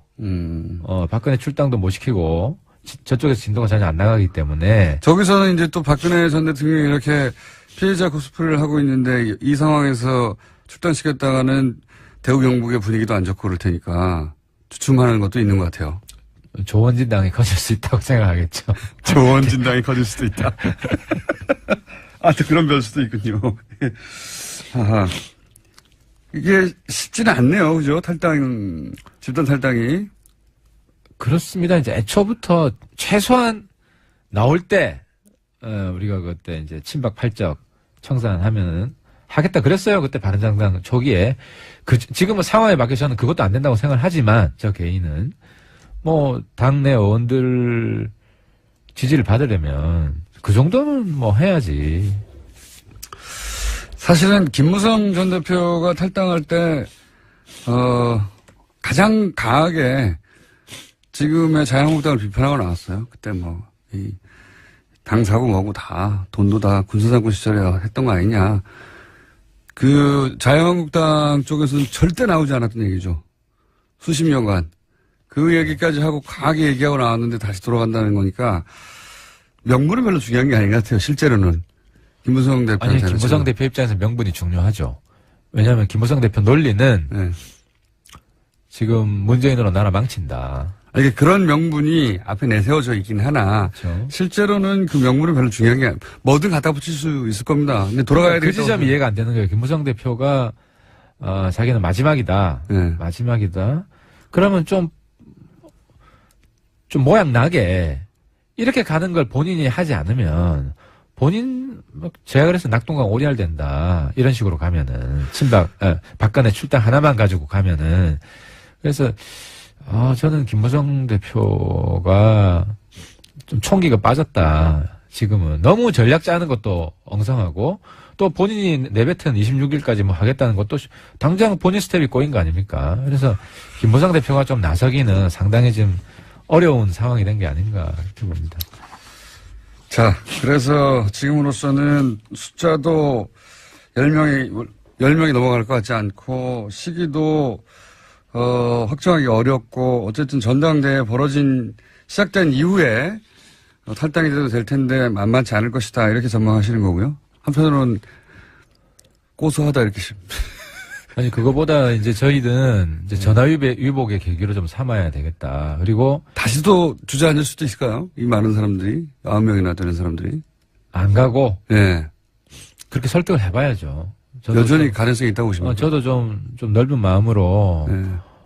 다시 한번 해보자. 유승민 전 대표는 이제 나가면 당선될 가능성이 대단히 높지 않습니까? 당대표로. 당대표, 그렇죠. 예. 그렇죠. 예. 의원님보다는 훨씬 높지 않습니까? 본인, 유승민 전 대표가 이 시국에서 내놓고 있는, 자, 이렇게 될 테니까 탈당하지 마라. 뭐 있습니까? 메시지나 전략이나 아니면 뭐, 작전이나 아니면. 그건 솔직히 없어요. 딱 하나밖에 없어요. 니들만 힘든 거 아니다. 우리도 힘들다. 아니, 유승민 선배 지역구가 대구잖아요. 그렇죠. TK 중심입니다. 다른 데보다 덜 힘들지 않아요. 제 지역구도 그래요. 제 지역구도 부산에서는 상당히 보수세가 강한 데고. 근데 한번 보수 운명을 바꿔보자. 이런 결심 우리가 하지 않았냐. 그리고 물론 지방선거 나름대로 우리가 또 전략을 짤 거예요. 우리도 그냥 보고 질 수는 없기 때문에 그렇게 좀 만들어 보자. 그럼 선거 연대 전략 아닙니까? 이제 그렇게 되면은 어쨌든 활로가 있다. 근데 지금처럼 한국당 간다고 그러면 당선되냐 그 지역은. 이건 어떻습니까? 지금 방금 국민의당 얘기를 할 타이밍인 것 같은데 그렇게 탈당하고 빠지고 나면 그게 뭐 9명이든 10명이든 뭐 7명이든 간에 빠지고 나면 뭐 10명대로 줄어들고 그러면 이제 지위가 확 바뀌지 않습니까? 국회 내에서. 교섭단체가 아니니까. 그래서 국민의당과 어떻게 교섭단체를 공동으로 구성하거나 뭐 이런, 그게 국회법상 어떻게 되는지 모르겠는데 하여튼 그런 여러 가지 국민의당과 연대하는 모양새를 생각하는 의원들이 계시잖아요. 국민의당에도. 그 모양도 빠지는 거죠. 사실 이게 서로 죽는 거예요. 네. 그러니까 제가 뭐 지난번에도 이야기했지만 2단계 연대 전략이 있다. 그래서 1단계 신뢰 구축을 하고 정책 연대를 하고 그게 진도가 좀 나가면 선거 연대 해야 된다. 그래서 이제 단일화죠. 그리고 단일화하는 목적이나 이런 걸 국민들한테 설명을 하고. 근데 지금 이런 식으로 돼버리면 동등한 파트너가 아니다. 그렇죠. 이런 국민의당 입장에서의 뭐 일종의 흡수하려고 하는 국민의당 입장에서는 그런 마인드를 가질 것이고, 그죠? 그런 흐름이 내부에서 강화될 수 있죠. 물론 뭐 그렇더라도 이제 우리가 뭐 정의당보다는 좀 크기 때문에 뭐 다른 면은 있지만 확실히 교섭단체로 있을 때 우리가 대등하게 요구할 수 있는 것들이 아무래도 좀 약고가 중나해야 되나? 그러니까 서로 지금 망하는 길이다. 국민의당하고도 이렇게 약혼은 뭡니까? 우리 기가 죽는다는 거지. 네. 지금 상황이 급하다 보니까 저렴한 단어가 막 튀어나오고 있습니다. 국민의당하고도 그렇게 쉽지가 않을 것이다 이렇게 생각하시는 거예요?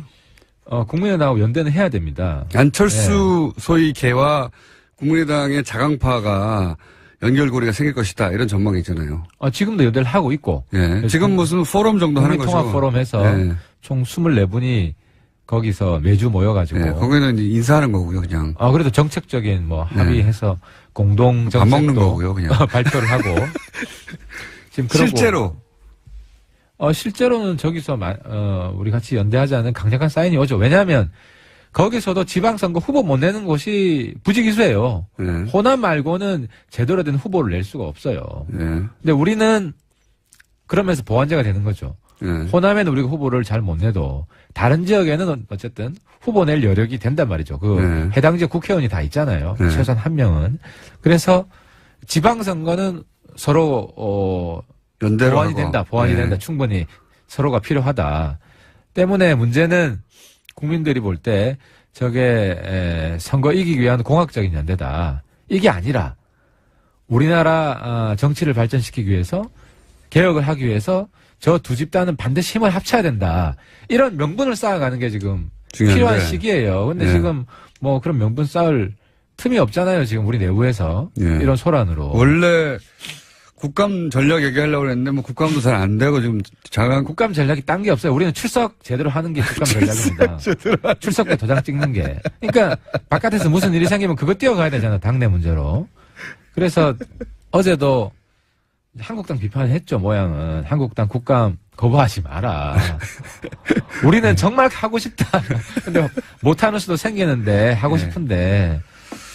자, 지금 보통 이제 하태경 의원이 나오면 초반에는 꺼지라는 문자가 다수였고, 최근에는 점점 이제 팬층도 생기다가 오늘은 이런 문자가 많네요. 안 됐다. 코 그만 먹고 울지 마라. 오늘 코까지 막히네. 지금 우는 건 아니고요. 우는 건 아닌데 아무튼 오늘 컨디션이 참 안 좋습니다. 굳세어라 하태경 어쩌다 그렇게 된다. 이런 문자가 많네요. 근데 정말 이번에 통합파 삼선 의원들 갔잖아요. 저는 인간적으로 참 친해요. 네.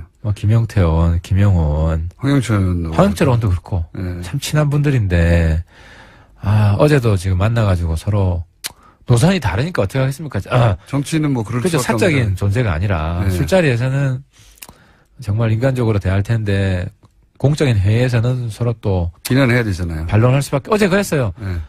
쿨하게 하겠다. 정말 하고 싶다면 그냥 보내드리겠다. 감정 상하지 말고. 그리고 거창한 명분 내세우고 그렇게 하게 되면은 또 반박을 안 할 수가 없다. 그렇죠. 그러니까 좀 솔직하게 합시다. 네. 이렇게 이제 이야기를 했는데 거기도 정치인이다 보니까 또 명분을 세워야 되잖아요. 자기 면이 있죠. 그렇죠. 네. 그렇기 때문에 나중에 그런 얘기가 또 밖으로 나갈 수도 있는데. 맞습니다. 그래서 더더욱 네. 그쪽에서도 명분을 세우려고 할 거고 네. 그러면 또 대응을 안 할 수가 없고 정치가 이렇습니다. 네. 정치 아무나 하는 게 아닙니다. 아유 힘듭니다. 네. 원래 녹록지가 않아요. 근데 가장 녹록지가 않은 게 바로 이 정치판인 것 같아요. 저도 구경하다 보면 사람들이 저렇게까지 될 수 있구나. 네. 그렇죠. 개인적인 자존심 이런 거 다 버려야 되고 또 인간적으로 친했던 것까지 지금 다 황폐해질 수 있는 것까지 다 각오하고 가족들 희생될 수 있는 것도 각오해야 되고 그래서 공적인 과거에 계백 장군이 가족들 죽였다고 하지 않습니까? 요즘 죽일 일이 없겠지만은 우리 가족들이 정말 아픔을 당하면서도 어디 호소 못하는 이 정도는 감수하고 해야 돼요. 그건 기본인 것 같은데, 그건 어느 정당에 있으나. 근데 이제 이렇게 보수 정당에서 떨어져 나와서 새로운 당을 만들어 보겠다고 했는데 1년이 안 돼가지고 지금 이 사단이 나는 거잖아요. 한 5년 정도 있다가 그랬으면 또 모르겠어요. 1년이 안 돼서 이 사단이 났는데.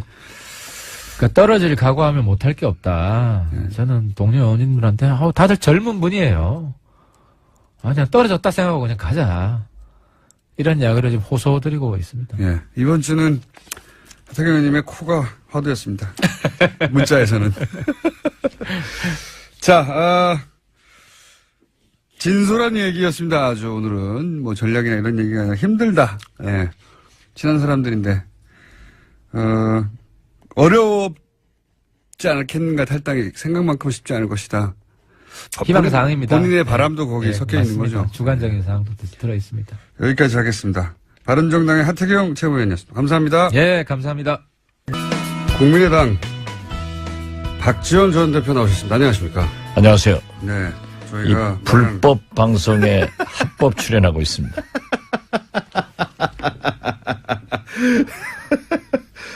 불법 방송이라고 국민의당에서 열심히 지금 국감에서 지난주에 나오셨을 때 이제 대표님께서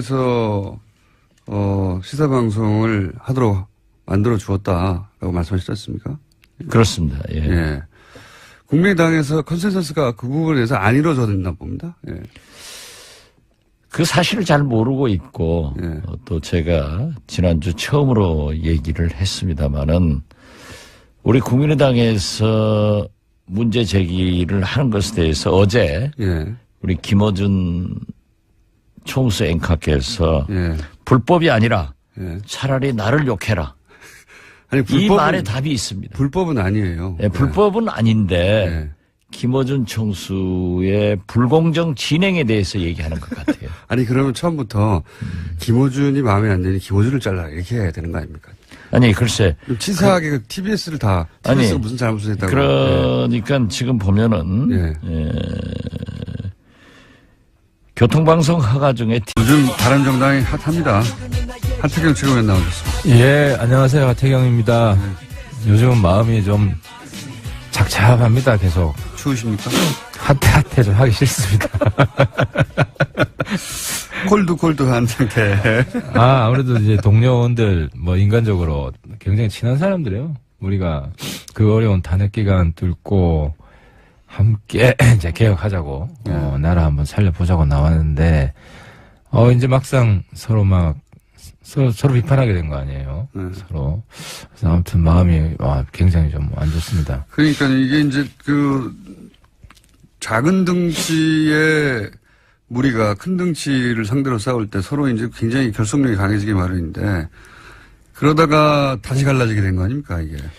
그렇죠. 지방선거라는, 냉엄한 정치 현실 앞에서, 이제, 지역구 사정 따라서, 우리 지역구는, 한국당세가 너무 세다. 사실 이게 출발입니다. 이게 핵심입니다. 근데 이제 제가 그 문제도 좀 다르게 볼 필요가 있다. 한국당세가 세다고 해서, 여기서 탈당을 하게 되면, 개별 탈당을 하게 되면, 이제는 국민들이 다 한다.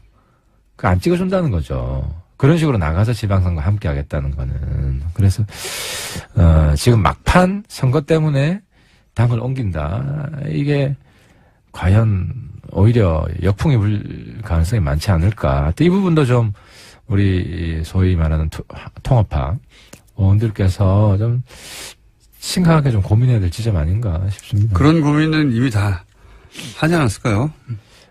그거보다도 지금 주변에서는 이제 저 지역도 부분적으로 그래요. 이번 기회에 가라. 동네 어르신들이. 그러니까 고정 한국당 지지층이 있습니다. 원래 고정 한국당 지지층이 훨씬 더 많았는데 지금 이제 10% 이하로 줄었지 않습니까? 이분들은 그런 이야기를 하죠. 근데 아무래도 그런 연령층이 많은 지역구가 있습니다. 좀. 노년층이 많은 지역구가. 노년층이 많은. 그런 데는 주변에 가게만 가면 그런 이야기 들으니까. 근데 그분들 마음에도 그래도 젊은 정치인이 한번 뜻을 세웠으면 끝까지 한번 가봐야지 하는 마음도 있거든요. 그래서 막상 그렇게 해서 당대당도 아니고 일부 개별 탈당해서 완전히 모양 구기고 가면 그렇게 말했던 분들도 그걸 잘했어 해줄까? 저는 안 그럴 거라고 생각합니다. 그럼에도 불구하고 지금 저희가 지난주에 인터뷰하기로는 대략 최소 9명 정도는 확실한 통합파라고 황영철 의원이 얘기하시던데 9명 정도는 확실한 통합파라고 보세요? 그러니까 이제 이게 범 통합파 안에도 제가 볼 때 이제 무조건 투항파, 묻지마 투항파, 아무 조건 없이 가야 된다. 그 몇 분에 됩니까? 저는 그분은 굉장히 적다. 한 둘 이하? 예를 들어서 한 사람. 그 이름은 지명하기 좀. 김무성 전 대표요? 아니, 김무성 대표만 해도 이제 친박 청산파가 있죠. 근데 친박 청산파 안에서도 이제 박근혜 출당 하나만 이야기하는 분이 있고, 그거 가지고 안 된다. 최경환 적어도 몇 명 이상 돼야 된다 하는 분이 나눠져 있어요. 근데 지금 공개적으로 표명한 분 중에서는 우리 김무성 대표가 이제 박근혜 출당파죠. 출당파. 그렇죠. 근데 거기까지는 될 거라고 생각했나 보죠. 그렇죠. 네. 김무성 대표는 거기까지 된다고 생각한 거고. 근데 거기 김무성 출당만 됐을 때 박근혜 전 대통령 출당만 됐을 때 나가려고 하는 사람은 아마 한 맥시멈 5명. 그러니까 등급이 있네요. 무조건. 그다음에 그렇죠. 박근혜, 그다음에 추가 높이뛰기 등급이 있는 거죠. 최소한 3등급이 있다. 그럼 무조건 탈당파는 한두 명 정도에 불과하다. 그렇습니다. 한 명도 아니고 한두 명은 뭡니까? 왜냐하면 이제 공개적으로 이게 정치인이라는 게 비공개로 이야기한 건 언제든지 바뀔 수가 있습니다. 그래서 비공개로 제가 들은 게 한 2명 정도는 되는데. 누군데요? 공개적으로 아예. 주호영 원내대표 아닙니까 혹시? 아닙니다. 주 대표도 이제 본인이 통합하라고 밝혔어요. 그런데 이제 높이, 조건은 훨씬 높습니다. 그래요? 몇 명 안 되는데. 그래서 그쪽도 딜레마가. 그러면 2명은 확실히. 그리고 나서, 최소한 박근혜 전 대통령은 출당되어야 한다가 몇 명입니까? 그게 이제 공개적으로 그렇게 이야기한 사람은 김무성 대표 한 사람. 한 사람 뿐이고. 근데 만약에 박근혜 대통령만 출당돼서 한 4명, 5명 정도밖에 없다. 네. 하면 그분이 나갈까? 왜냐하면 좀 많아야. 그렇죠. 그 중에 묻힙니다. 네. 이제 지난번에 13명 나갔을 때도 보면. 잘 한 묻히죠. 2명, 3명 정도 부각이 되고 네. 나머지는 묻힙니다. 권성동, 장재원 이들은 이런 분들만 눈에 띄고 나머지는 그렇죠. 묻혔죠. 근데 한 4-5명만 되면 딱 우리 딱 뭐 5인방 뭐 이렇게 해서 딱 걸리잖아요. 네. 과거에도 뭐 친일파 누구 딱 이름 걸리듯이. 길이 남습니다. 그렇게 예, 되면. 예. 그렇습니다. 그런 효과가 있기 때문에 낙인 효과가 굉장히 강하기 때문에 아마 상당히 주저하지 않을까 저는 생각합니다. 그러면 적어도 한 7, 8명 이상 9명 정도는 돼야 나갈 수 있는데 여전히 그렇게까지 가기는 쉽지 않다고 보시는 거군요. 그죠. 왜냐하면 이제 어떤 의원님 같은 경우에는 팔적 네. 우리 과거에 8명, 네. 그 2명은 나갔고 6명 남아 있으니까 지금 이정현, 조원진은 지금 네. 한국당 아니기 때문에 6명 나가야 된다라고 공개적으로 이야기한 분도 있거든요. 네. 그렇게 공개적으로 이야기한 분은 자기 입장을 바꿔야 되잖아요. 그건 또 본인 스타일을 많이 구기는 거기 때문에 아무래도 주저하지 않을까. 그리고 또 한 가지는 그 숫자는 대충 알겠습니다. 그게 이게 분위기가 확 형성되고 그 자유한국당 쪽에서 박근혜 전 대통령 출당 이루어지고 나머지도 어떻게 한다는 얘기가 나오고 대세가 이쪽으로 가는구나 하는 분위기가 형성되기 전에는 어렵다. 쉽지 않다. 그렇죠. 네. 예. 그런 말씀이시고. 그래서 그럴 경우에 야 이거 분위기를 넘어갔어 싶으면 10명도 넘을 수도 있겠네요. 예를 들어서 팔적. 예. 팔적으로 다 출당을 시킨다. 그럼 불가능하지 않습니까? 어차피. 그렇죠. 근데 네. 지금 서청원, 최경환도 안 하겠다는 거 아니에요. 지금 정원태 네. 원내대표 이야기는. 못한다는 거죠. 예. 왜냐하면 우리 20명이 그 안에 있을 때도 그거 못해서 나온 거예요, 사실은. 네. 그 당시에 거기서 우리가 팔적 내보내겠다. 근데 의총에서 국회의원들 다 모여가지고 3분의 2가 동의해야 되는데 네. 3분의 1만 반대하면 못 나가잖아요. 네. 근데 서청원, 최경환 이 도움을 받아가지고 국회에 들어온 사람 범침박하니까 3분의 1 충분히 넘는 거예요. 그래서 나온 겁니다. 근데 우리 20명이 나왔는데 안에 있을 때도 안 된 게 지금 될까? 라고 생각하시는 거고요. 그러면 확실한 자강파는 몇 명입니까? 이거 확실해. 네. 확실한 자강파, 한국당은 없어져야 돼. 청산 대상이다. 통합 대상이 아니라, 네. 이건 하태는 확실하고, 네. 확실하고, 홍준표는 보수 아니다. 그리고, 나머지 분들도, 우리 유승민, 네. 이해운, 네. 이런 분들은 확실하죠. 지상욱도 확실하고, 대변인. 예. 그래서 이제 공개적으로 발언한 분들은 정치인으로서 그래봐야 확실하다고 4명, 5명 아닙니까? 그리고 나머지 분들도 박인숙 의원님도 공개적으로 여러 번 말씀하셨고 김세현 의원님도 그러셨고 그러면 한 7, 8명 잘 잡아서 그렇죠. 7, 8명 확실하죠. 예. 그리고 아까 이야기한 이제 한 중간지대에 있는 분들이 있는데 예. 이제 그분들은 박근혜 출당만으로 가기가 어렵죠. 그러면 최소 4, 5명, 최대 한 10여 명 이렇게 생각할 수도 있겠네요. 10여 명까지는 너무 많고요. 어렵다. 제가 볼 때는 지난번에 화영철 의원께서 이야기했던 맥시멈 9명. 맥시멈 9명. 예. 언제입니까? 결행의 시기는 보시기에. 원래 이제 김무성 대표가 26일까지 결단하겠다. 왜냐하면 26일부터 우리 전당대회에 등록을 합니다. 26일, 27일 근데 국감기간이잖아요, 그때는. 그렇죠. 그래서 원래는 김무성 대표가 국감기간에도 나갈 수 있다는 식으로 이야기를 하셔가지고. 욕 많이 먹을 것 같은데, 그때는. 그렇죠. 그래서, 근데 김무성 대표, 말씀 좀 잘 바뀌잖아요.